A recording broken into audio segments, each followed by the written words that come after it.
Наш архитектор Игорь Малков считает, что искусство проектирования основывается на надежности, практичности и лаконичности. Мы к дому пристроим террасу, в котором будут элементы французского стиля. Получится терраса а-ля круассан. Демонтируем старые ступени. Они нам не нужны. Здесь мы сочиним совсем другую историю. Устанавливаем фундамент на винтовых сваях. Если вы решили сделать пристройку к дому, используйте именно такой фундамент. С ним любое строение можно основательно соединять с домом. Нижнюю обвязку делаем из бруса. Укладываем лаги для пола. Обычно между ними выдерживается расстояние в 1 шаг. Так давление на половые доски будет распределяться равномерно. У двери выстраиваем каркас для новых ступеней.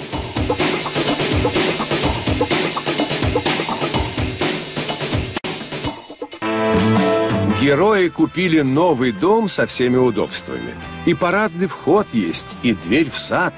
Одного только недоставало – маленькой уютной террасы. Теперь у семьи появилось место для приятных застолий и отдыха. С кирпичными колоннами и удобными лавками, с цветочными стойками и биокамином. Интерьер с легким французским прононсом.